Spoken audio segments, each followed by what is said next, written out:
Alrighty, welcome back to the Offload Delay podcast. We are live. Tonight we are live with a different theme.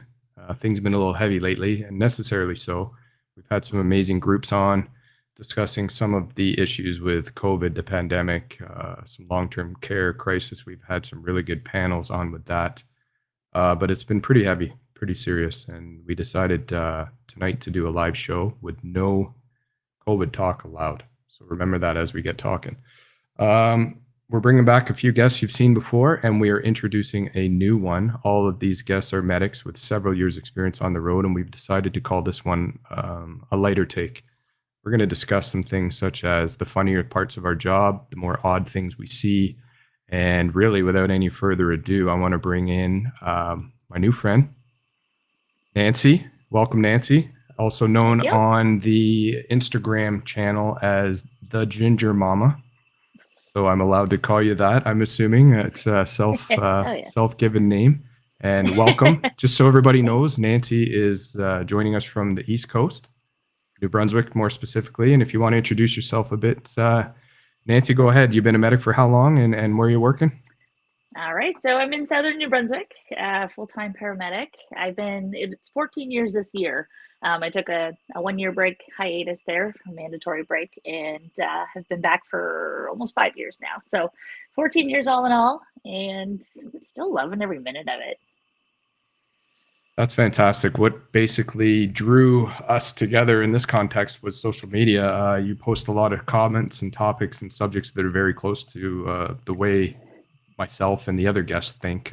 We kind of have that black humor that we're going to talk about, that dark side of us. But definitely, we've been chatting for a while, and we thought this would be a good one to get you on. So welcome. I'm going to bring in the other fellas now. We've met them all before. Back by popular demand, and I mean popular, is Troy Boy Ward, my former partner for many years on the road, and we're super happy to have Troy back. To date, been my most popular podcast. Drawn the most views just from his stories and his incredible journey that he's been on. We also have got Kenny coming in. Kenny, everybody remembers Kenny. He's finally not on his phone, everybody. I want everyone to congratulate Kenny that he's on a laptop right now. And what a journey. We're going to get into that in a second. Kenny, welcome back. Welcome back. And certainly not least, but last, we're bringing on Randy. Randy, welcome back. Our second half of the Randy and Kenny podcast that we had on not too long ago, but it drew a lot of great comments and a great crowd. And honestly, everyone's asked for you to come back, all of you except for Nancy. And I'm sure that'll change. The only reason Nancy has been asked to come back yet is this is her first show. So welcome, everyone. Kenny, let's start with you. Yes, let's talk about IT technology and your expertise in this field. The short answer is I have no expertise in this field at all. I'm half-wit on that perfect age where I could have learned computers and not learned computers, and I chose not to learn computers. So here we are. I struggled all afternoon to try and sort out how to get this laptop up and running, but we did it, and you look really good. You do. You got the hat on, the teeth in. Well, yes, representing a local junior hockey club, OHL, Kingston Frontenacs. Let's go, boys. I see Randy's doing the same. Yeah, and then Troy's wearing the Tweed Oil Kings. And for anybody that may or may not know, that is Troy's team. He's the head coach of the Tweed Oil Kings in this part of our province. Having a phenomenal inaugural year, correct, Troy? You guys your record is 9-2, and you only have 6 games left as per the new COVID schedule. You're telling me. That's right. So you got coaching, Troy, or what? What's that? Is that the coaching or what? Well, I've got to say 98% of it is. You know what? These guys have never played hockey before, but it's the chemistry when you bring them together. You must feel like from a bunch of benders and you turn them into semi-pros, eh? There you go. He's used to that, Ken. He's used to having to toe the line after working with me all those years. You know, you can get anyone to do anything you want after a while, I guess. Now, our show today is called A Lighter Take. And I think we have so many topics. We've all been discussing this. We could probably bore everybody to death with the hours of stories we have, but we definitely have some ones that we can highlight right away. And I think to get things rolling, just to kind of get the conversation going, for those of you that don't know this world, that don't know how this world works, once you finish school to be a paramedic in Ontario and New Brunswick and most of Canada, you then enter a preceptorship. And what that is essentially is your classroom's done, and you are now rolling with the crews as a student, and you are now the one doing, in essence, every call, everything on every call while you're being observed. And Troy and I had the good fortune over the years of working together to have several students, some of which still work with us today alongside us. Some of us have moved to different cities, or some of us have quit outright, but we've had some good times over the years. And I wanted to mention, Troy, to start things out, we had a particular student who learned the very difficult rule of consent in our world. And by consent, there's something called implied consent. That's usually when a patient can't advocate for themselves and there's no one else to advocate or answer for them. We have implied consent to do what is respectfully right for that patient and what's for their for the better of them. Correct? That Good is enough. correct. Yeah. So we show up. I'm gonna start this out. You and I have a student, fairly new in. He is all I'm gonna say. He If rolls into the he's call. watching, he'll know. Yeah, that he knows, and he told me he'd be watching.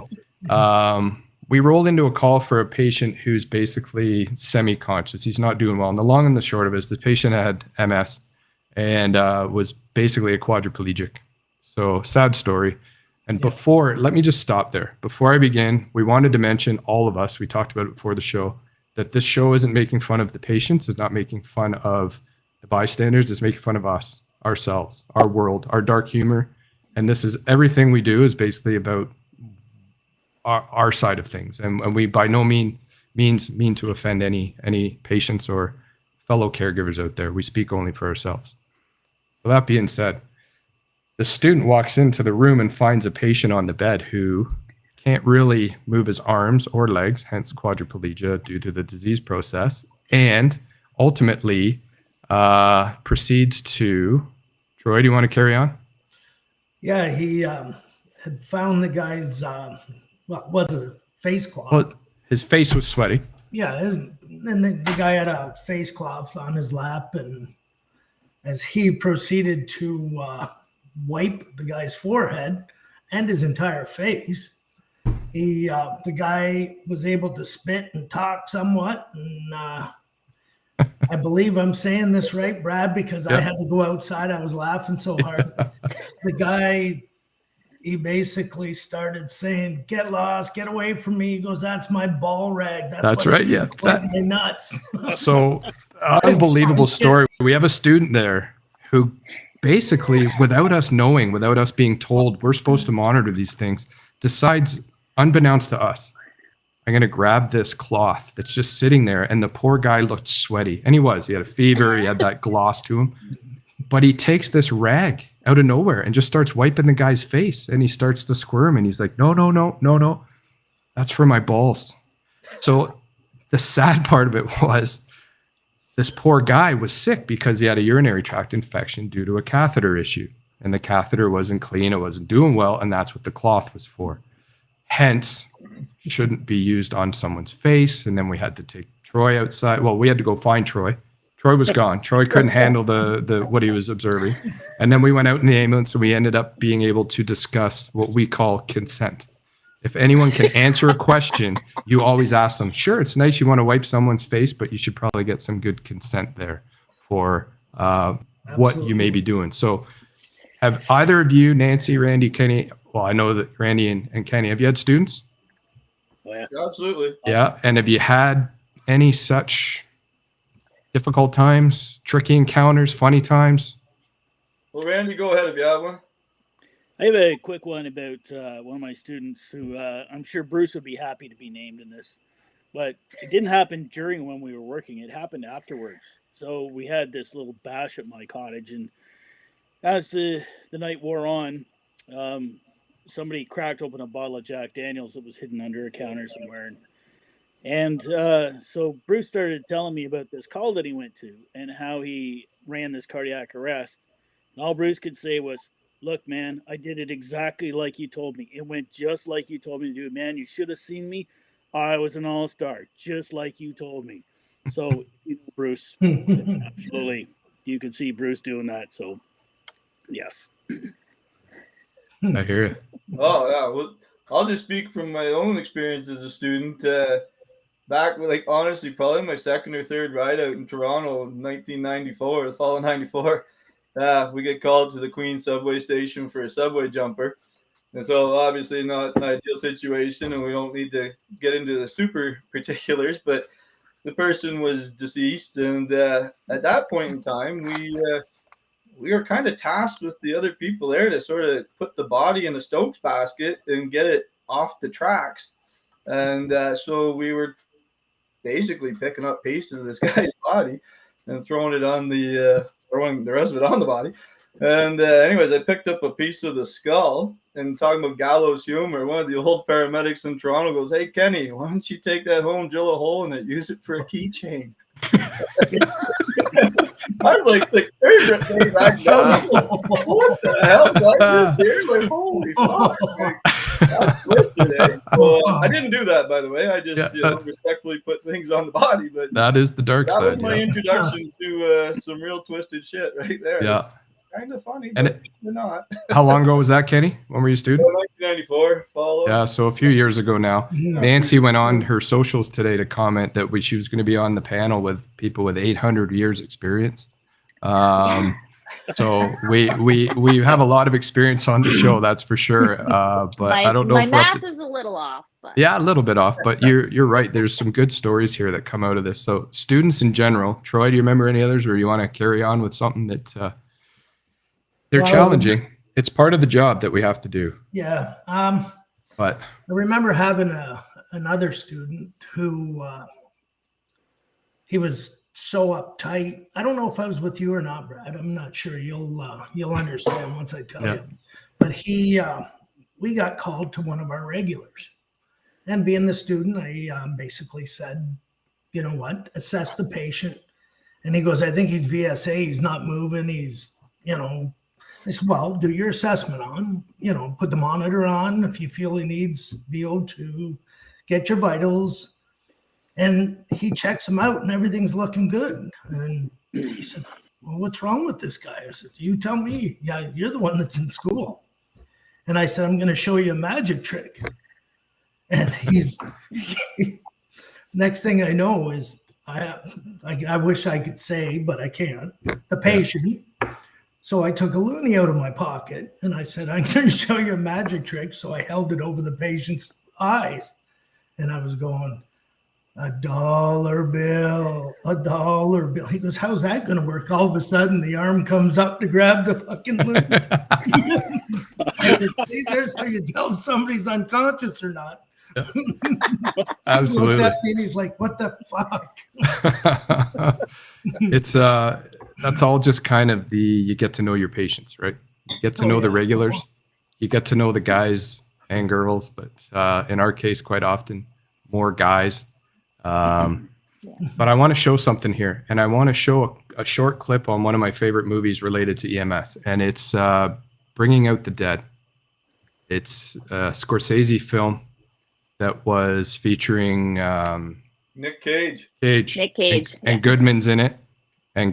This little clip, though. Well, I believe Ving Rhames is in it as well. That's right. Yeah, it was a great movie, and it's dark. It's kind of it portrays our world very well, and the humor in it is bang on. This little clip, though, is relevant because of exactly kind of what Troy was saying. This clip, their dispatch is calling these guys, and they're already wound. They're on a night shift, and then they realize it's Mr. O. Mr. O is the regular that we all have, and it's so bang on. And I want to just show this right now here while we're 66.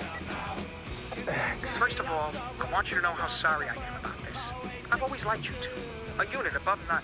A legend in its own lunchtime. So it hurts me deeply to do this, but I have no choice. You must go to 48th and Broadway. In front of a liquor store, you'll find a 50-year-old man, unconscious. It says here, man smells real bad. Do I have to say more? But you've said too much already. Mr. O! It's early for him. It's all right. We're not meant to do O tonight. Something's gonna happen. I can feel it. I know we've all been there. Mr. O, we've all had our Mr. O, and it's usually at the wrong time of the night. And we certainly have our own ways to deal with the regulars. And it's something that a lot of people that don't experience our world the way we do can understand how trying the regulars can be. And by regulars, I'm talking sometimes right to like 2-3 times a shift, over and over and over. People don't realize that, eh? Like there are some people we do see like multiple times in a block. You might see them 10 times. That's right. And then you end up being tired already. You're in the worst part of your night shift. And then that's when Mr. O calls. And that's when the shit gets off the rails and you go sideways. And I know, Troy, we've had many of those Mr. O's. 5 minutes before it's shift change. Yes. How often does that happen where you're about ready to go home for some sleep and then it happens? Now, Troy, you have some splendid measures on dealing with Mr. O's over the years. I've seen us show up to a call and the public be standing at the roadside around a Mr. O, freaking out, not happy with what they're seeing, wondering if he's alive or dead. And I've also witnessed Troy not even getting out of the ambulance. We have a special piece of equipment in our ambulance called a microphone, a PA system. And Troy was able to attend these calls from beginning to end without getting out of the truck by just addressing Mr. O over the PA, with everybody having you could see the whites of their eyes from across the road, not believing that we're not going to talk to Mr. O again or lay a hand on him. But Troy, it goes on. It's what we do. And at some point in the call, you just basically got on that PA. You told him to get his ass up. Sure enough, he stood up and on his way he went. And then all the public around us going, what the hell did we just see? But they don't know that we've just dealt with Mr. O 10 minutes ago and he's laying down to sleep again. And you've already got the paperwork done before you get to the hospital. That's right. No, I never did it. Even better. Those were the code ones that you didn't do, over 30 years. That's right. Yeah. Now we actually had back in the day hospital cards before we had health cards, and we had Mr. O's card in the ambulance. Remember that in our clipboard, so that if we ever did pick him up, we already had his ID and we knew where we we're going. So Nancy, you must have the same thing. There's regulars everywhere. We have a few, and I mean, especially right now during this pandemic, I just look at my partner. I'm like, just drive. Don't even get out. I open the side door, so our rigs have side doors, and slide that baby open, and I'm like, hop in, because we're just a cab sometimes, and that's all it is. And they get warm, we drop them there, and we leave. Quite often. And people don't understand the demand on the system that the regulars do cause. And I mean, a lot of it is not their own fault. A lot of it is mental health based. Their own fault, quite frankly. I mean, and some of it is also the way the system's set up. It's deemed to fail. There's nowhere for some of these people to go. There's nowhere for them to reach out to. And some of it is how well they're treated.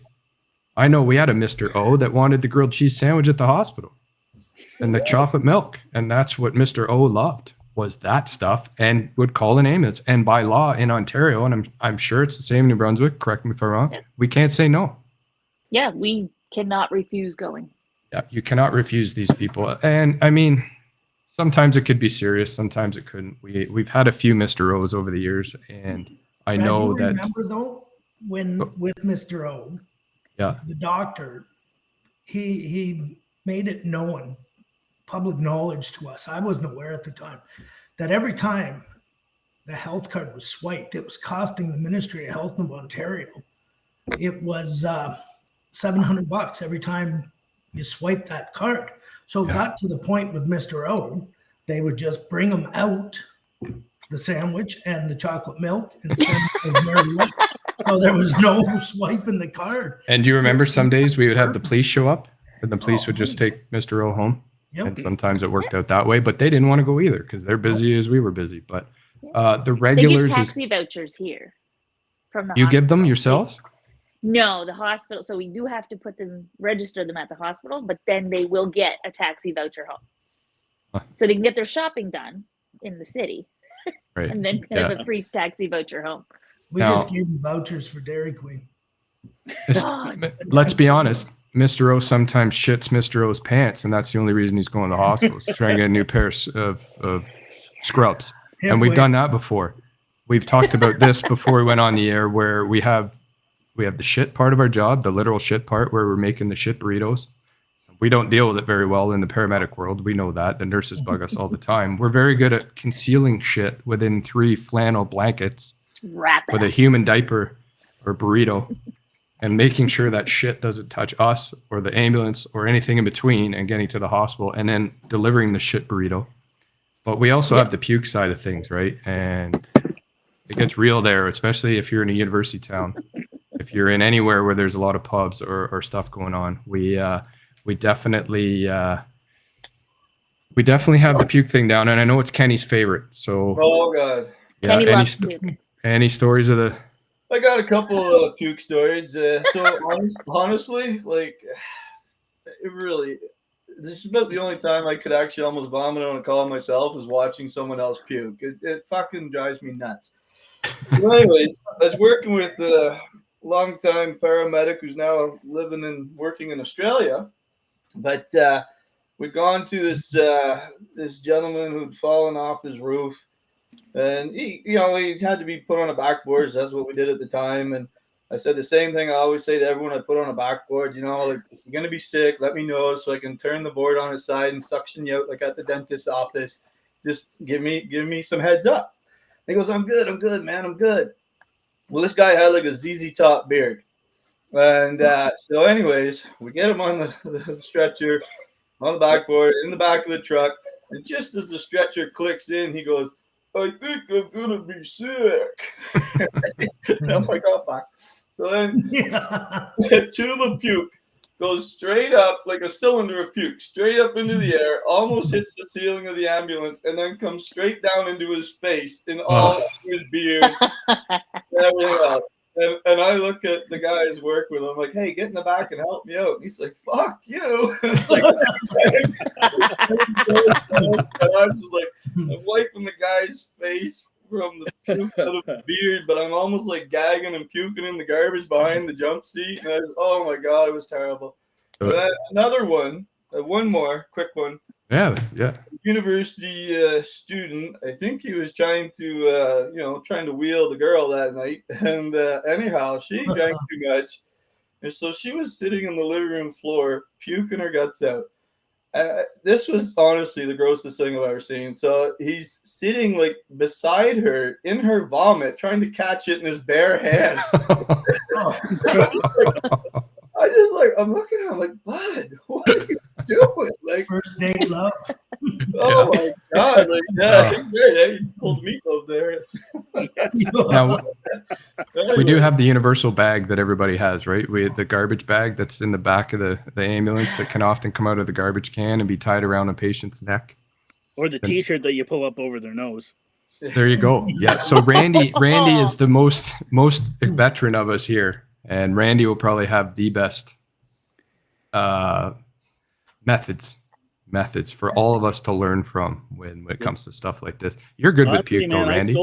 I stole that one from somebody else. The shirt right up over the head. I was always like, you got the towel and then the puke bag and the whole thing, guarding yourself and standing behind them. And then somebody said, yeah, you just pull their T-shirt up over their nose and they're just going to puke down the front of them. It's all contained. I thought, that is a great idea. Yeah, there's nothing. The human body is disgusting, and it's basically what our whole career is founded upon, is the disgustingness of it. When things are pristine and fine and working really well and everywhere they need to be and things are in place, we don't get to see it usually. But I don't know if I was with you, Troy, or not, but one of the worst ones I ever had, I started a night shift. It was a cold night, like the weather we're getting now in Ontario. And and we showed up, and the guy was genuinely ill. He was having a true heart attack, and he had leaned over and he threw up salmon. Just had a salmon dinner, and he puked on the wood stove that was red hot. So when we walked into that house, it just smelled like vomit that's been cooking with salmon on a wood stove that was glowing red. You can't make this shit up. You can't. It's just stuff that unless you live it, you're like, who would even think of that? And unfortunately, the gentleman was quite ill, and you're trying to push through this awful, nauseating cooked puke smell that is like in the room, and we have stuff to do. But no, it's people when you tell them these things, they almost think you're making it up. Now we have a comment here from a Richard. Is somebody know Kenny? You know Richard? I do know Rich Sav Money 2.0, I believe is his Twitter handle. He's commented in, and it's great that known he's Rick brought for in. many years. Good So- friend in my university years. Looking Yeah. for, there's a story of a woman in her tub. So okay, well, two stories quickly. The homecoming one, Always do. which has never been told publicly, not by anyone that I know of, like in an official capacity. Right. My partner and I, the first huge homecoming, I think it was like 2008 when they flipped the car and whatever. The Queen students tried to flip the ambulance with us in it. They were smashing beer bottles on the truck. No way. Giving us the finger and everything else. And sorry, Rich says it's Sav Money 1.0. Get it right. I'll put it on the screen to save you the reading there, Kenny. I know it's tough. And then yeah, so like they actually like the homecoming, like there's lots of homecoming stories, but that one never got told to the public. Trying to flip the ambulance. They tried to flip the ambulance with us in it. Unreal. Second one there, that is an unbelievable story. You can't make it up. This poor woman had fallen in her bathtub and her head would plug the drain, and she couldn't get out of the bathtub. And so she had continued. She'd been there a couple days and had continued to have bodily functions. And so she was laying in a couple days worth, and through no fault of her own, she just couldn't get out. And it was, it was sad, right? Like, I mean, Yeah. you can't make it up. I mean, how the hell can you ever come up with that sort of situation where your head's actually blocking the drain, you can't get up, and you just continue to fill the bathtub with your own body fluid? We've had it. Yeah. We've had it where we found them going in their closets, right? They use their closets because of a mental health issue. The washroom's right beside it, but they choose to use their closets instead, or they have their own litter box. I've seen that. Human adults putting a litter box in their living room so they don't have to walk all the way to the bathroom. It just goes on and on. Now you have a fan, Nancy. We have a Stacy on here that's like your first podcast, and we're already getting the love on there 3 times over. So that's That's fantastic. Perfect. Yeah. Stacy Bondage? That'd be She loves Bordage, Troy. bondage. We'll get that zoomed in Hey, for that you. is a great segue. Why aren't you guys, with your 800 years of experience between you, explain why we always have the calls where people don't understand when they shove things up their ass that it needs a big base so it doesn't get lost in there forever. We've all had things in bum stories at work. And I'm sure that I've had my Apple story that I've given over and over and over. And that's one that was shared with a colleague that may or may not be watching right now. But this gentleman just happened to call us and greeted us at the door to say that he had we got an impaled object was what the call was. Impaled object. And that's all we knew. And we show up there, and there's a guy standing at the door with his jacket on, and he's kind of pacing back and forth. And I'm like, what is what's the issue? We're here for someone. I thought someone had been stabbed. And then he says, no, it's me. And I was like, okay. And he's like, I have an apple in my ass. And it was as plain as day as that. And I said, excuse me? He says, yep, I have an apple in my ass. And the guy I'm working with is pretty rude, forward, whatever. And he's like, I could have sworn you said you have an apple in your ass. He says, yep, that's what I have. So he said, was not Troy that day, but this, it ended up, a lot of people that know me know this story over and over and over. But the long and the short of it is he said him and his wife were doing whatever they were doing, but there was no wife at the house. There was nothing. And I remember going to the emerge department, same emerge department Kenny and Randy would go to on a regular basis. And the update I'd given the hospital on the way out was basically that. And when whoever took the patch at the hospital and asked if I knew if it was a Macintosh or a Red Delicious or Granny Smith, and I couldn't provide them with all the information. And when we got to the hospital, it looked like a wedding reception. It was literally lined with every student and admin person and resident. And it was just, everybody had to come and see what this guy with the apple in his ass looked like. Poor guy. They ended up using an old school corkscrew. They sedated him. They took out they had to cut it up. And the partner I was with says, we probably shouldn't get him a fruit basket as a get well gift, should we? And then we left, and that was it. But so strangest things in the body you've found, Nancy, on calls. Anything? You got any of them? Strangest. Shampoo bottles are so common. Shampoo bottles are common. Coke bottles are common. Coke bottles. Glass, going for glass. Size. Like I Hope had it's not a 90 to 100 pound fella, and he was tiny. and it was it looked like a fire extinguisher, and it was black, and he Wow. had that whole thing stuck in there, and nothing that was a lot of surgery. It wasn't going anywhere. I had to transport on abdomen. It was, although not rectal, I did have a dude with a couple sets of tweezers in his penis. In his penis. Yes, one Oh. was for gratification, the other one was for retrieval, and neither worked. Boy, yeah. Well, Right. along those lines, I picked up a guy one time, and we got called for bloody penis, and so I asked the guy what's going on here. He's like, "Well, I was masturbating." I said, "Okay, like what?" And then he pulls out almost like this dowling rod, and apparently he was jamming it down his urethra while he tugged on himself. And I was like, "What?" There's a whole world out there we don't learn about in school. No. We learn anatomy, but we don't learn fetish or kinks or whatever people do. So some of That's it on for the us, job training right there. it's a learning curve while you're on the call. Like you have to figure that out. Kenny, is that a mental health call, or is that just a normal call for their kid? Fetish isn't a mental illness. Yeah, exactly. So that's how we have to. What I said to the guy was, "Why don't you just point your toes and flex your thighs? Come on, you don't need any tools." Actually, a dowel. Huh. What about Randy and all those years? Anything in where they shouldn't be? Well, there was a number of them, like light bulbs and stuff like that. But the only one that stands out in my mind that I've tried to block out for probably 2 decades now was the gerbil thing. When that first phenomenon hit the streets, the cocaine and the gerbil thing. Yeah. And then it goes bad. It goes real bad. Fuck. Yeah, well, the poor thing's still alive, right? And then they're calling us there. Yeah, and then for some reason they called us. I'm not sure what we were going to do, but it was literally a load and go transport. This is somebody else. Sure it would. The hamster was about to die. You got to get it out. Right. That's the important patient right there. Absolutely.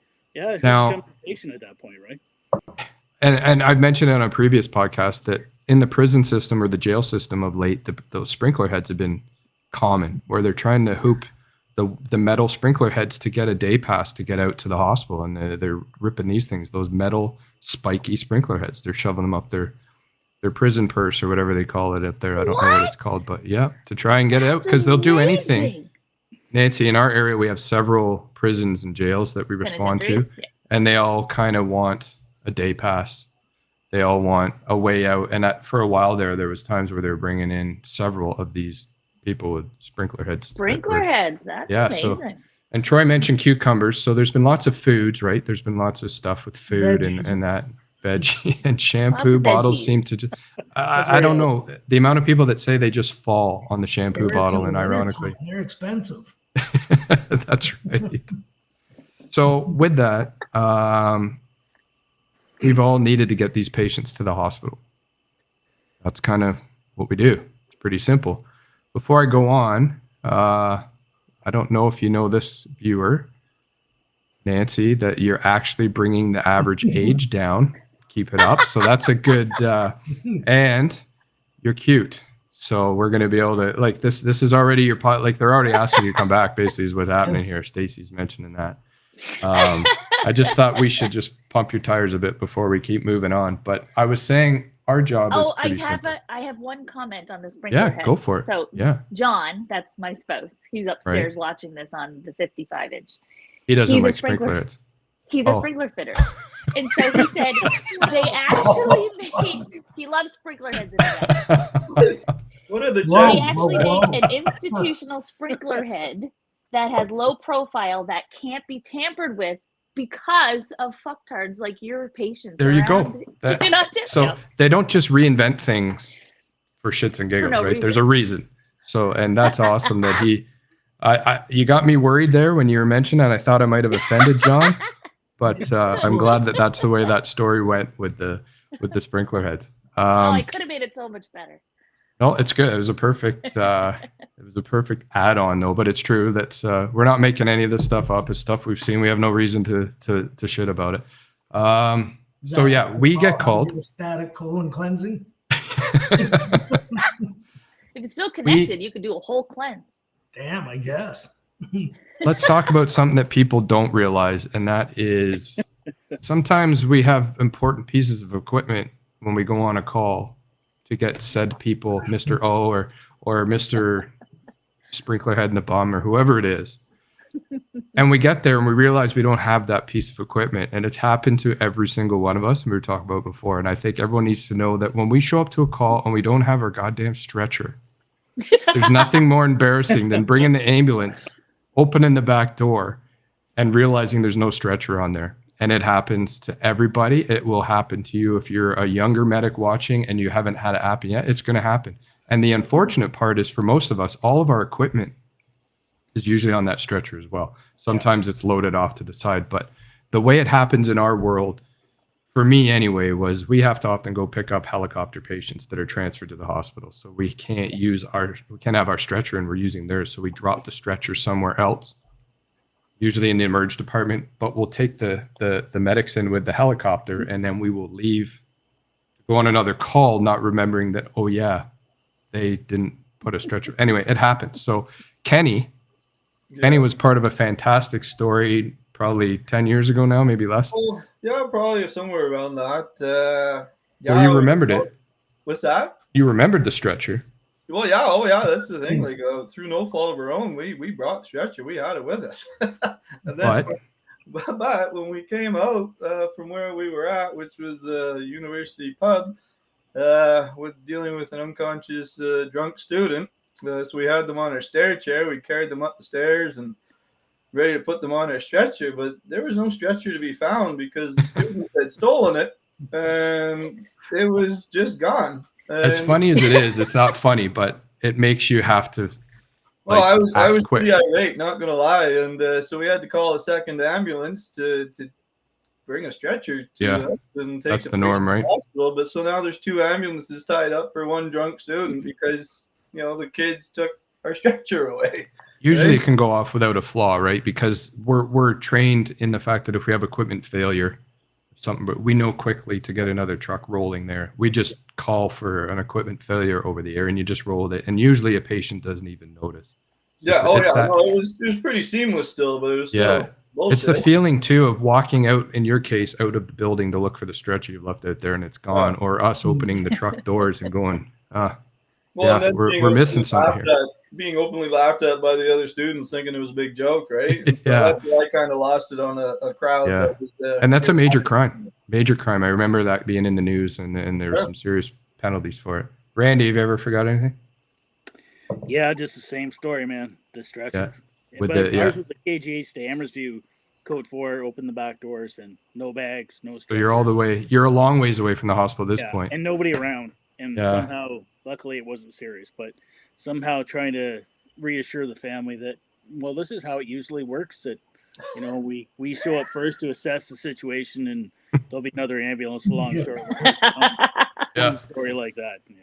It's I don't think they bought it, but I was working one winter when it was in Quinte West. Actually, it was near the Air Force Base in Trenton, and I was with a medic from there who's now retired. And we came out, and not only was the stretcher gone, but the whole truck had slid down the icy farm driveway and turned onto its side. So wherever we had parked it on this icy driveway, and that's when they call us, right? Ice storms and stuff. People have been out, they've fallen there, and then we get there and we park the ambulance. I wasn't driving. It wouldn't have mattered. It would have happened to me anyway. Put it in park, and it seemed fine. But obviously, when we were inside, the whole ambulance decided to go down the road and flip on its side, and there's no fixing that one. Luckily, we had our equipment, and we get another ambulance there, and we actually brought the patient down the road and left the ambulance at the base of the hill. So we often show up sometimes too, and I've seen some uniform malfunctions with our crews. I worked with Troy for Nancy's got her hand up. So the uniform that everyone kind of talks about, like you hear people say, oh, people in uniform, and that they're pieces of shit polyester uniforms is what they are. They're just uncomfortable. They are not measured properly. They're generic fit. None of us basically fit in them. And the long and short is the ass rips out of them quite often with most of us. And we are doing awkward lifts, or we're doing different, bending over in different situations. So Nancy, was it an ass rip, or what was it? Yes. Yeah. So we were headed out to the the Trans-Canada, and it was for an MBC, and there was construction. So we had to actually go from one side of the highway over. So I had to climb up and over the cement barricade underneath the rebar to hold some C-spine, check an airway, like check it, some ABCs on this guy. The second I squatted down to get under, and all fire was there first. They had all the spotlights on because they responded from a very shorter distance than we did. Ass ripped right out. Red thong, spotlights on, full moon. It's 3 in the fucking morning. And the tow truck driver was already there. And I can't move. I'm holding C-spine on a degloved scalp. And I'm like, shit. And so they're all laughing. Police are there. And there was 2 female firefighters, luckily, who grabbed my bomber jacket that they saw because I took it off before I started climbing, came over and tied it around my waist. And I've never lived it down. And you're not alone. And that was like 10 years ago. I have witnessed Troy. 4 times. You witnessed Troy's red thong? No, but my red thong got exposed a few times. I've witnessed Troy stapling his pants together and emerge with going to the admin desk and trying to use a regular desk stapler to put his crotch back together in his pants. And some of that red, that pink medical tape. Yeah. Nancy brought up the story of nuts, but I won't say names. But there's a paramedic who's a little older than all of us who I believe is retired now. But he bent down to pick up a patient on a backboard, and his pants ripped, and he was freeballing. He was just like, he was teabagging the patient. Pretty much. Who the hell goes to work commando? Well, we can talk about that after we're not on the public airwaves. But I think everyone's had to quit, and there's nowhere to go with it. Like you say, Nancy, you're sitting there at the call. You're actually performing, in your case, patient care. But even if it's not, even if it's getting out of the ambulance and you arrive at someone's house and now your pants have blown out or whatever it is, you have no backup. You have nothing you can't just say, hang on, I'm going to call someone. I need some more pants. And we've had some good laughs about that over the years. That's for sure. I've had the towel tucked in my belt a couple times. So to keep, that's a good, senior guy, right? Put a towel in there. A towel. Yeah. Towel tucked in works. Now, Troy, what were you saying? I don't know if I was working with you one day or not, but this isn't really to do with pants ripping or anything, but it was something else. It was Movember. Do you remember? Or I think maybe I was with Luigi there. Yeah. So anyways, I wanted to do Movember, and he's like, well, you can hardly see. It's not even going to look like anything. And I said, take me over to Walmart. I want to get some Just for Men. So I went over there and I got this black dye. Came back to the base. It said, put it on, wipe it off in a half an hour. So I had it on. It was all black, looked so good. Well, the tones went off. I thought there was another crew there. There wasn't. So I've got this black dye. And I was gone 30 minutes and I came back. My lip was blistered. I was bleeding. It just chewed the top of my lip. I remember the black stash though, because you had it. Yeah, it's. Now we also had the word games, right? Meow. We had the meows. Lots. Troy and I were Troy is the meow expert. We talked about that on his podcast when he was on earlier. But we also had have you ever done just random words? Like we've worked with many people over the years where on this call you have to say thesaurus, or on this call you have to, and it's the hardest thing to do, but you just hope the person has no idea what you're talking about because you got to squeeze that word in. And this is if the patient's not overly acutely sick and you got time to work with it. But it's one of the hardest things we had to do that we added to the calls, right, Troy, where it would be like, like you would just randomly point out a thesaurus, or you'd randomly point out an encyclopedia or any word that was given. We've done that. Now, we worked together for too long, and I think that's what it came down to, is you start doing stuff like that. You get caught every once in a while. But yeah, you had to watch, though. I remember working with a medic from Kingston, who we spoke about earlier. And I used to, if I knew where I was going and knew the severity of the call, I'd say, what your name, or, and he thought he would try this. I said, you can't do it here. He said, this is a nice house. These people must be educated. First thing you had to pick your clientele, right? You definitely addressed probably, yeah. First thing he does, he walks in, "What your name?" And I'm like, "Oh my God, you stupid." She was an English teacher. Oh no. I went outside so fast. I said, "What the hell are you doing saying that here?" "Well, you always get away with it." I said, "Well, not with English teachers." That's right. Yeah. So he's sitting there, he just deer in the headlight. I was like, "I'm getting the hell out of here." I was pissing myself laughing.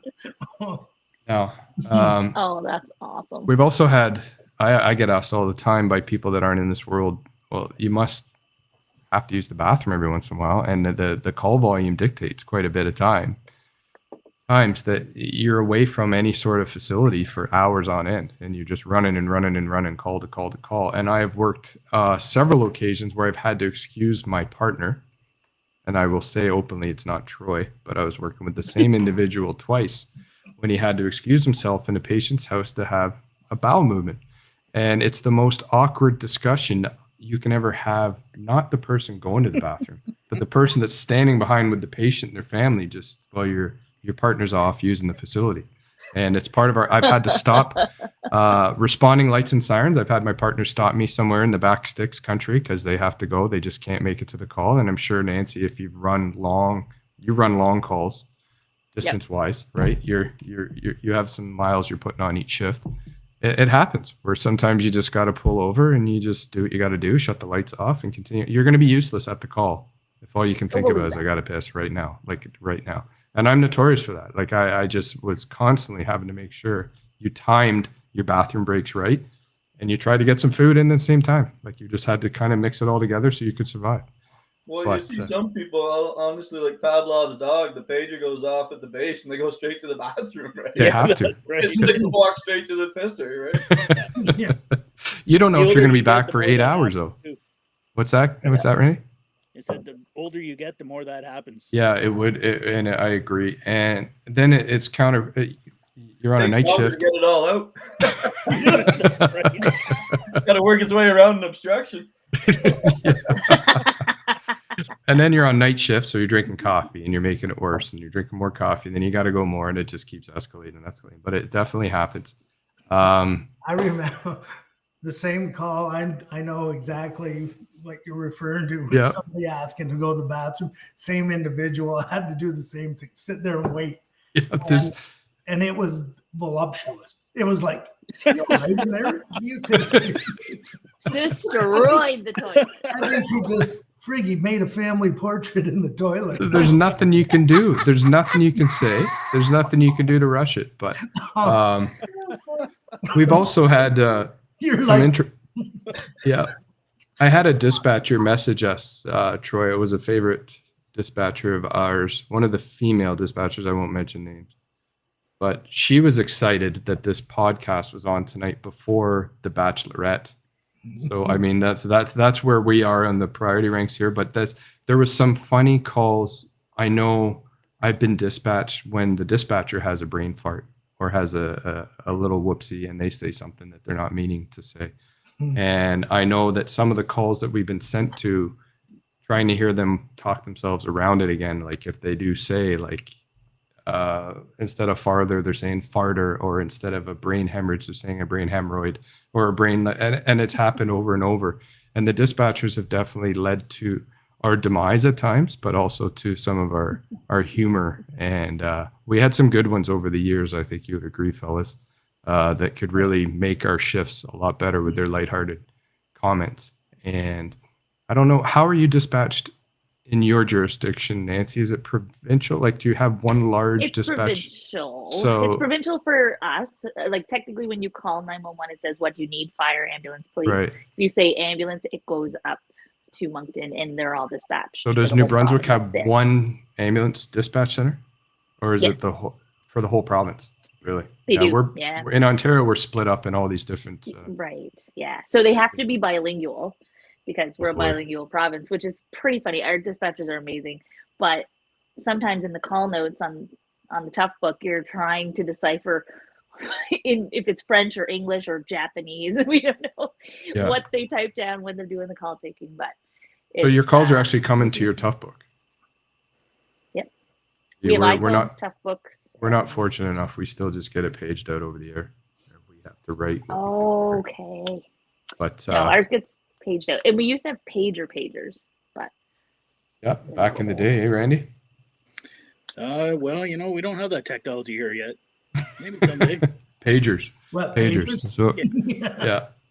But the pagers were amazing. I had like phantom pains, not like phantom vibrations from the pager, just always in the exact same I spot. bet you would, yeah. do you have a most embarrassing call, anyone? Like the one that you look back and you just can't believe I got that? embarrassed in front of our medical director really bad one day. When, Was this I- at training or was this on a call? no, this was a call. I'd like to make a shout out actually to our departed friend and colleague Greg Allen, who was one of the funniest guys that ever worked Yep. with us. Yeah. Cheers to Greg. He had yes, cheers, Greg. And he had this great self-deprecating humor that he used to just engage us with every day. And so I did a call with him, and I was wedged in this corner with a diabetic, and I got the IV going, and I couldn't move.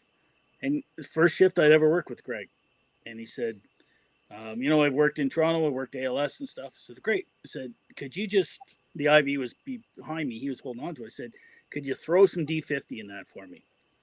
So he did, or I thought he did. So nothing happened. And so I'm right beside the phone. So all I got is a patient's head, the IV, the arm, and a phone. So I called the hospital and I said, can I get another D50? He said, oh yeah, sure, go ahead. Well, the guy wakes right up. So I think that's something weird, right? Anyway, we take the guy to the hospital, walk out to the truck, and there's Greg in the back of the truck with 2 boxes in his hand, and he's got a look on his face like somebody just stole his puppy. Sure enough, one was a bicarb. Oh no. 50. Oh. So as a side, we can't have anybody else put stuff in the IV anymore, but that wasn't a rule then, right? That's a Right. disclaimer. Wasn't a Yes, rule I then. got you. Yeah. So I go in and I have to give report. And sure enough, if it isn't Karen Graham, our medical director, Right. I give her the whole spiel. Yes, we gave a bicarb. Then we gave a D50. Yes, he woke up. Etc. She goes, okay. So about then we go right back out, do another call. We bring back a patient who has a head injury. And Karen walks over to me, and I don't know why. I thought it was kind of strange that she'd come right to me to ask for a report. But she walks over and she goes, so what happened? And I said, well, this drunk guy fell off a bar stool, hit his head, and we brought him in. And that's why we immobilized him, because he fell pretty far. And I don't know if you know Karen, but with a completely straight face, she looks at me and says, did you give him any bicarb? Most embarrassing moment of my entire career. Yeah. Like, yeah, sorry, Karen. Yeah. In a way, you're lucky it was Karen because she was a phenomenal teacher and very much an advocate for our side of things, and probably has an amazing memory too. Probably you're probably always going to be asked about the bicarb. Yes, he did ask me a few times after that too. Yeah, but Everyone gets again, one now. shout out to Greg. Greg was a great guy, and he just kept us in stitches all the time and all the shit that he used to do. So. Well, Well, he always made himself the butt of the jokes, right? Like he was Absolutely, always the Yeah. always Yeah. made fun of himself every time. I know we've seen some crazy things and it's hard to remember them all, but there are 2 in my career that I don't know will ever be topped. One, being in an ambulance station and hearing an ambulance back in, another one that's working beside us. And I hear the doors open and I see someone's in the back. It's actually a medic in the back with a patient. Going, what in the fuck are we doing in the station? The medic that was driving the ambulance was actually able to have such a brain fart that they didn't remember they were going to the hospital, and they brought the patient back to the station. So they went to the station's house, picked the patient up, brought them back to the station, and I was just blown away that, again, it's lucky, it's fortunate that this was not a serious call and they had time. But I would have never guessed going to school, doing any training, that anyone would ever have to equip you with the possibility that you may not end up at the hospital. You might end up back at the station as a scenario. And what would you do in that instance? And we also know in our area, this one made headlines around, I'm sure, the province, if not further. One of our colleagues witnessed a turtle getting hit at the side of the road. And none of us like to see an injured animal or whatever. The turtle was half out of the ditch, a snapping turtle or something on the ditch of the road. And it was a busy intersection. It was actually in a plaza parking lot where there was a ditch, and the ditch housed the turtle. As they were going for their coffee, they see this and they spring into action. Well, the one individual did, and he actually administered drugs, epinephrine, preloads of epinephrine to the turtle in front of everybody that was there. To everybody's.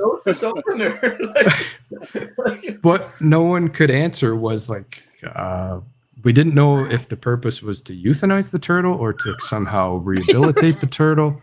And we didn't know what actual turtle epi dosages were. And I was in an unfortunate position where soon after that, I took a position where I had to accept complaints and deal with public inquiries and that. And it is the most bizarre thing that I have ever had to witness in my life, that one of our medics would pull over an ambulance and inject adrenaline, pure epinephrine, into an injured turtle to try and somehow salvage a situation that was already pretty bad. Anyway, it didn't end well for the medic. Make turtle soup afterwards. We have no idea. Then you wonder, do you start incorporating those scenarios into training? Do you have to then Didn't the include turtle them pass into the ambulance? what's that? Didn't the turtle get up and pass the ambulance? Yeah. Just rapid speed. But do you not? I remember one of our good buddies there that we all know from that part of the world made a case in the station, and it was an empty epinephrine syringe, a preload, and it was in case of turtle emergency break glass, and it was a syringe of epinephrine on the wall put in behind a piece of plastic that you were supposed to break. But those are I cannot believe the top two stories. There's a lot of them out there, but one, bringing a patient back to the paramedic base to visit us was just unheard of. And two, giving a turtle epinephrine with no knowledge. The actual discipline, believe it or not, which is ironic, this person at the time never was in advanced care. And the method of epinephrine he gave was an advanced care dosage, an allotment. So there was actually the fact that this guy couldn't touch a preload was more difficult to handle with the complaint than the actual fact that he gave this turtle epinephrine. Anyway, that How did he give it to him? Right in the neck? No, who knows? I was told the leg. We could never get an answer as to what the purpose was and what the mind. And it was right in front of everybody else, and probably one of my most embarrassing times to be a medic at the time, like, because everybody in the area then heard of this and they associate you with that class. Yeah, so it happens. We've all made mistakes. We certainly have all made mistakes, but those are epic ones that I think people don't realize go on. Now, Nancy, before we let you go, because we're hitting an hour already. The other gentlemen have answered this, but they can change their answer if it's changed since. But I always ask the guests 3 questions that I have on my podcast, and usually I only ask it the first time. It'd be silly to keep asking it over and over for the repeat guests. But the first thing is, if you could be a fly on a wall anywhere, in any situation, fun stuff, work stuff, whatever you want, who would you want to listen in on, and what would you want to be privy to? Ooh.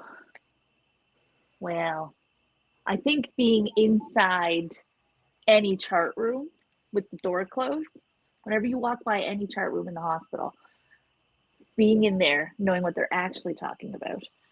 The physicians, you mean? Interesting. The physicians, you mean? Yeah. It's their own world, and they often isolate themselves into a room and dictate to somewhere, right? So it can be scribed somewhere else. And how about if you could have one food for the rest of your life? Only one food. What would it be? Pizza. Yeah, I think we've had a couple pizzas on here already. Randy's thumbs up You with didn't put that. anything on it. Wasn't Snoop's, didn't you have Alphagetti or something?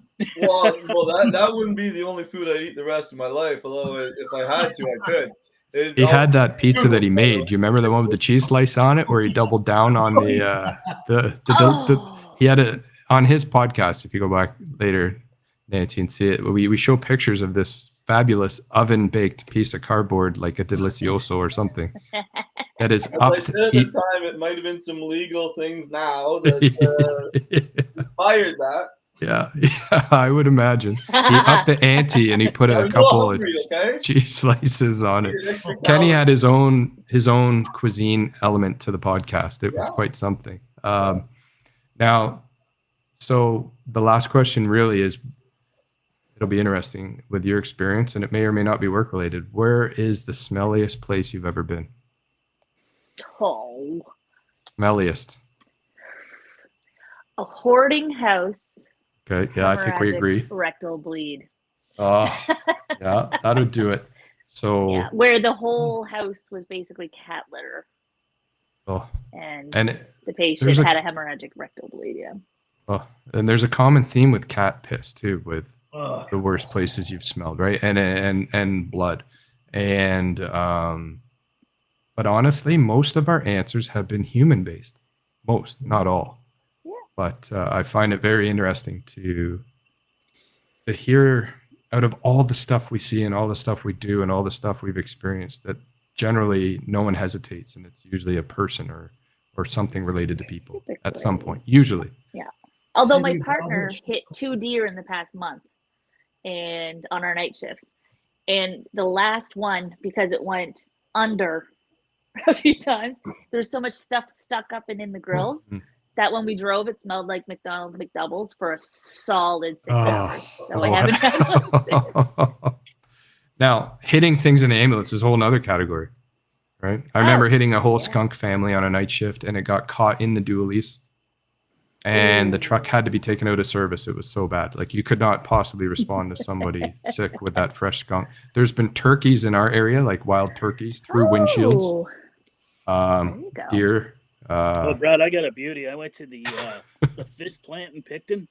You know where it's in behind the hospital somewhere, and Yeah. we picked somebody up. We had to back up the ramp, which there was all this rotten fish on it. I had no idea. Oh, I got back to the base and I could smell it, and so I thought, well, I better hose that off. And as I did, I started to puke, and then I hosed and I puked and I hosed and I puked, and it was the most god awful smell. Rotten fish in the sun. Oh, I forgot. Yeah. it's the that smells was that a beauty. linger. and a hot manifold smells that somewhere or a hot Oh, yeah. exhaust. Yeah, it Yeah. never went away. I don't think. Kenny, ever? Yeah. Well, our frequent flyers with who drink Listerine or Scope, the smell of themselves isn't quite so bad, but That's great. afterwards you smell it for 12 hours in the truck. You do. Yeah. Yeah. And I know we've all hit stuff with the ambulance. It's inevitable when you put those kind of hours on those vehicles. Oh yeah. But after a while, you just kind of roll with it and you get used to it, or you don't get used to it and you just put up with it. And there are still certain smells to this day that I think every single one of us would go right back to that very place, that very scene, that very location. You could probably name the address. You could tell them what color the painting is on the wall if you smelt that smell Yeah. again. And it's Smell it just every day. that's right. Now, Troy, if everyone saw Troy's podcast earlier, his first one, or not, his smelliest thing is actually where he lives. Ironically enough, Troy's in between residences right now. He had an unfortunate house fire last year. And as part of the relocation while they rebuild his house, he's in a very nice accommodation right now. The only unfortunate thing is his backyard is the shit plant for the city. And I'm not even kidding. It's literally your backyard. Oh, it And is. Absolutely. and it's probably better in this freezing cold, but when the weather warms up and the wind blows the right way, it Yeah, you sure know. Holy Yeah. fuck. and Nothing like letting the dog out and you pass out. Yeah.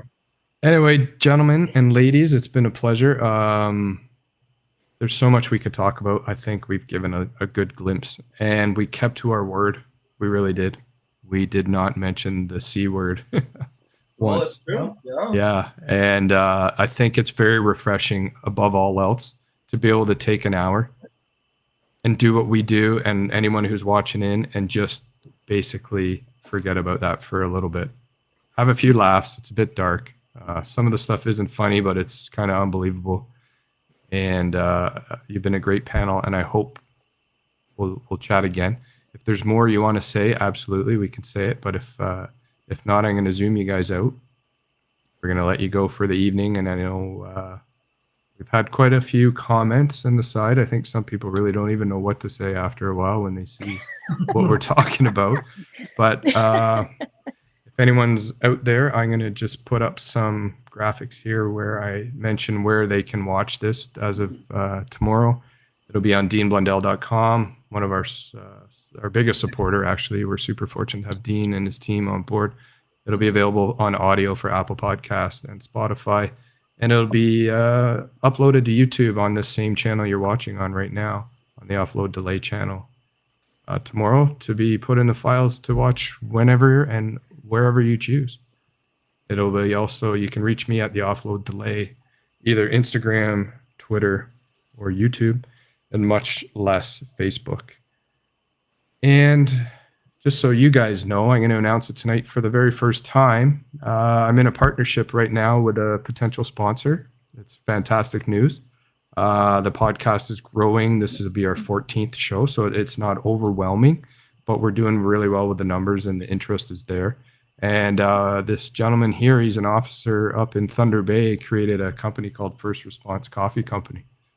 And anyone that knows me, it's a perfect match to have coffee and a podcast, and we're going to be bringing them on soon as a sponsor. And they have a bunch of lines of coffee, right from, as you can see, the Night Shift, the Code Black, Bulletproof, Firehouse, PRN, and C9, all their different, and these are all roasted to order.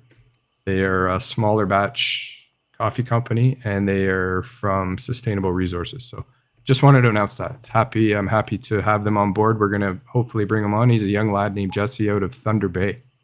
So he can bring a police officer perspective in to what we're doing. He was a little anxious because he said he's only been involved a year or two in the policing industry. And I said, it's perfect. We need everyone from all walks of the emergency life here. So gentlemen, ladies, thank you so much. Thanks, brother. Appreciate the laughs. Miss seeing you guys at times where we used to do this with a beer and sitting around in person, and it's a little harder to do these days, but we're getting there. So let's get through this C-word stuff, and we'll chat soon. And that's it. I will Zoom you out here, and look forward to chatting with you guys soon. Kenny? Thanks, Brad. Yeah. All right. We'll talk to you guys Nice meeting soon. you, Nancy. Yes, thanks, guys.